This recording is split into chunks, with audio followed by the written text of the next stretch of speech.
DJ Khaled, who can DJ with wild thoughts. Who knew? Right, as promised, joining me in the studio is a film producer, Laurelle Jones. Laurelle. Hi, good morning. Good morning. How you doing, girl? I am slightly tired, but a good tired. Yeah, me too. Tired for working, not for not doing anything. Yeah, and not tired because I've been raving.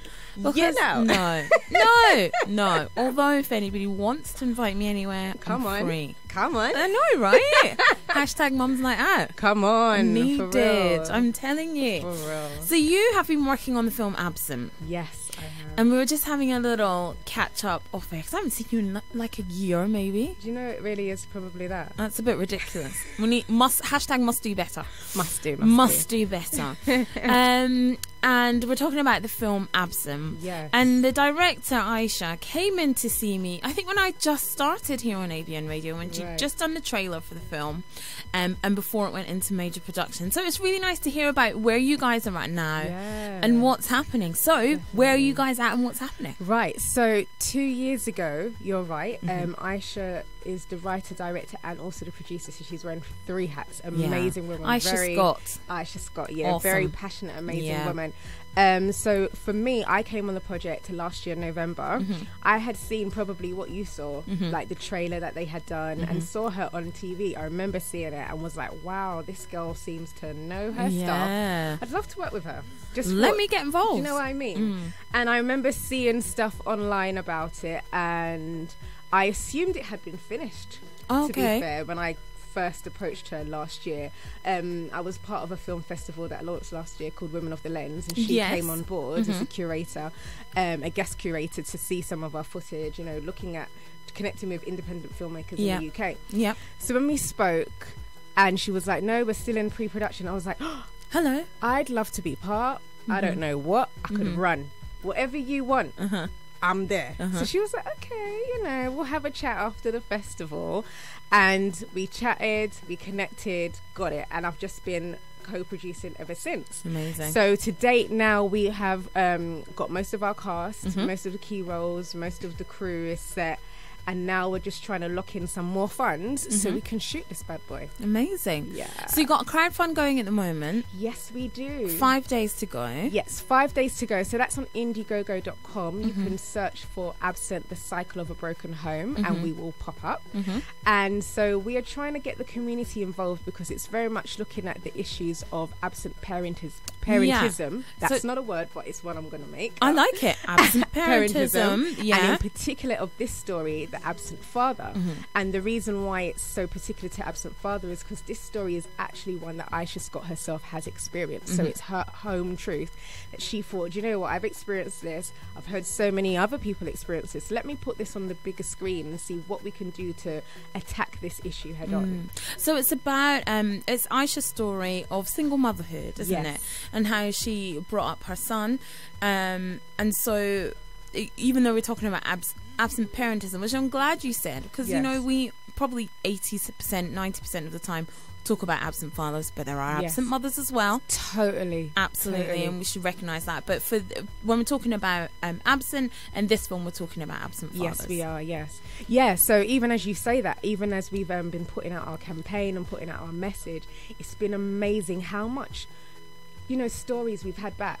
People have shared, oh, for me, it was my mum that was absent. And I'm happy that we've got those responses. It's not been a thing where people have been like, oh, it's another film just about dads. We have had that.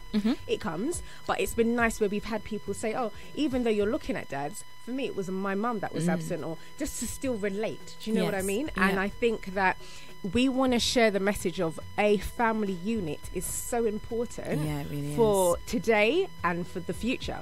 And how can we uphold this family unit, which sometimes is failing the community?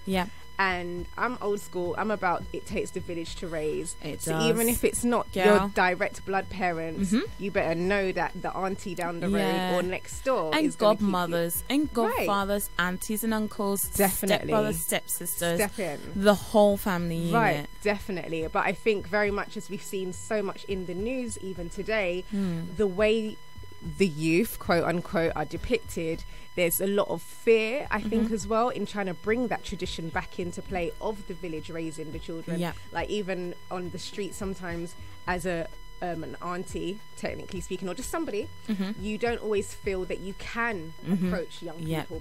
And like say, stop doing that. Right. Or, yeah. 100%. But I mean, back in the day, I don't know about you, but if I was doing foolishness on road and I saw one of my church aunties or one of my just aunties, come on, and none of them were my actual blood aunties, because I grew up in Scotland, I was stopping doing what I was doing.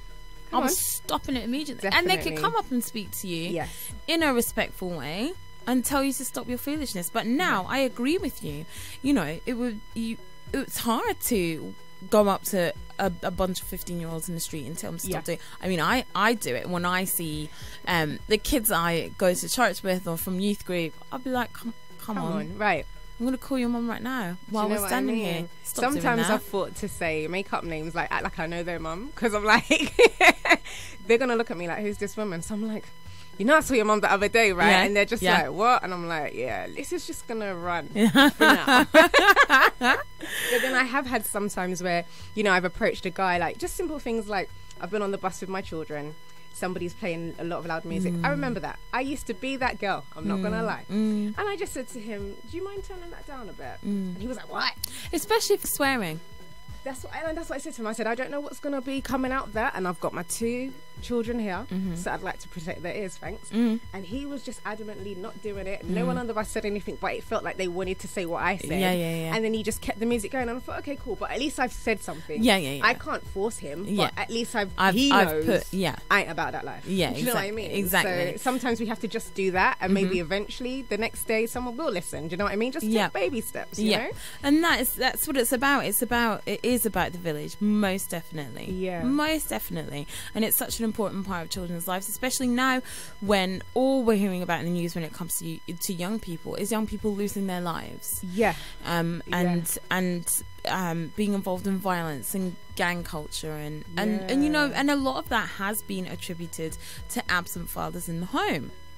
Definitely. And it's, you know, I'm not going to sit here and say that's the sole cause, because definitely it's not. No. There's so many factors, and it is so complicated and something that we couldn't unpack in an hour or 2 hours, even if we wanted to. Yeah, it is very, very good. But it's really important that we tell these stories, that someone like Aisha Scott has the talent and the wherewithal and the drive to tell her story, and so it's really important that we must all support that storytelling. Definitely. Thank you very much. Yeah, we've had so much support as well. I know that everybody is not, I shouldn't say everybody's struggling financially, but everybody has their priorities with money. Let's put it that way. So it's been great where we've even had people just liking, sharing, commenting. That stuff has been amazing, sharing their testimonies. We've even had, like, we've put together a Change.org campaign to support this, because we thought, let's not just make a film.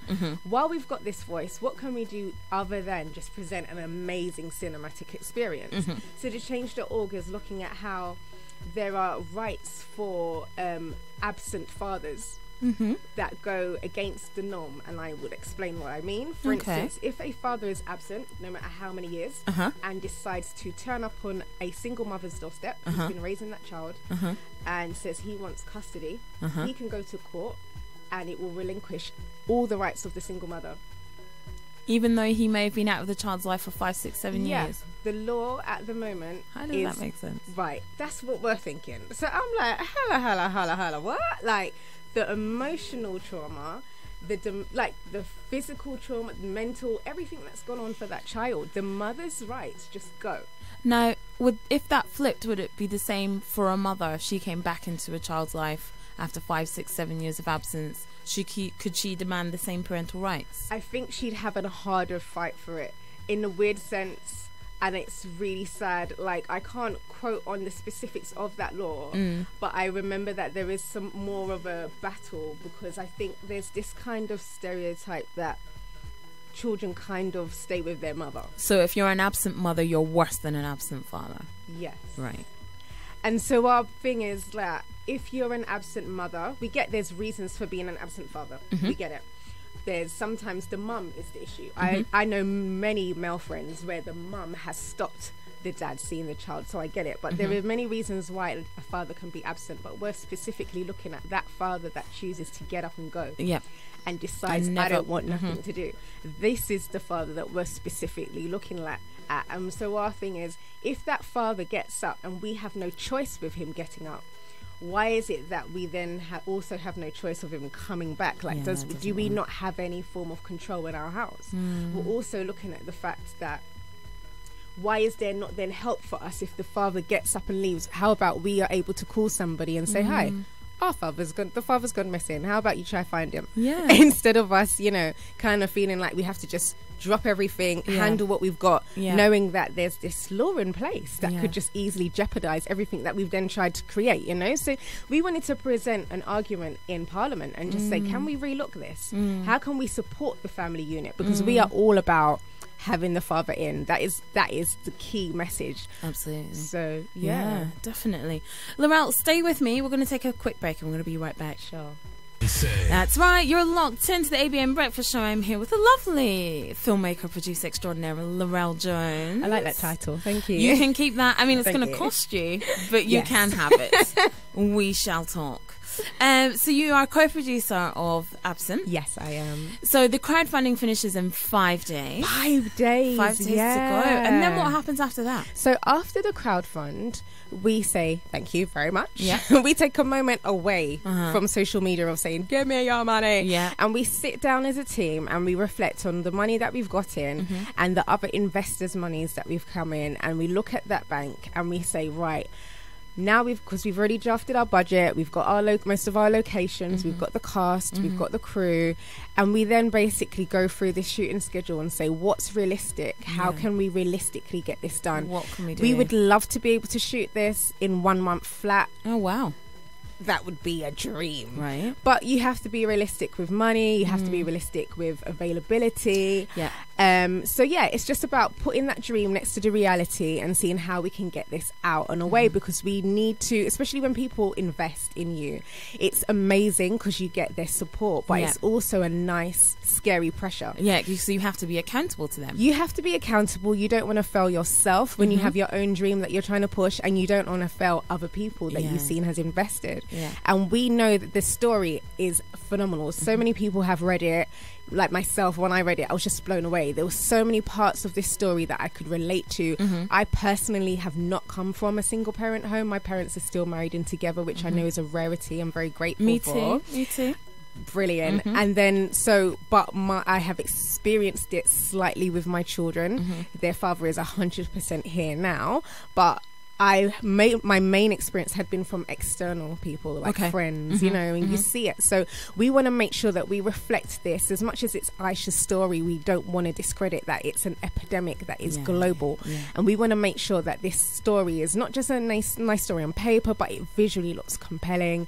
It has the creative flair that we want it to look, that you want to go to the cinema and say, it was. You don't want to just say, oh, it was a good story. You want to be like, wow, and that looked amazing. The story touched me, but also it looked great, and had that finesse.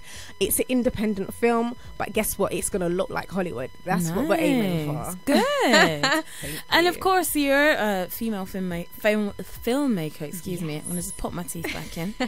Female filmmaker in the industry. Yeah. It's a tough time to be a woman. Oh, girl. I mean, it's always, but with the Me Too movement and everything else that's going on, what do you think can be done to promote more females in the industry and not have young women and all women afraid to get into it because they think it's going to be a certain way?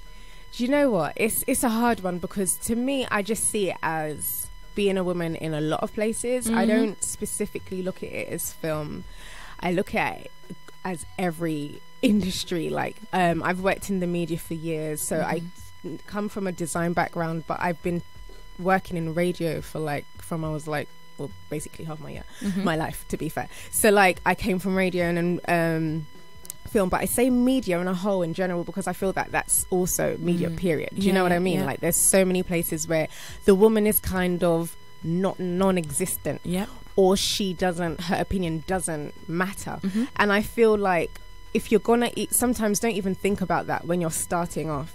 Think about who you are and what you have to give, and know that your voice is amazing and your voice is powerful. And I think if you start, it's so valid. If you start like that, then when you do get those knocks, it's kind of like, okay, you don't really feel that. Do you know what I mean? Because there's going to be knocks in life in general. Absolutely. So I think it's great that we have these movements, like you said, the hashtag Me Too, hashtag Me Too, and, you know, Black Girl Magic and Girls Rock and whatever. It's great.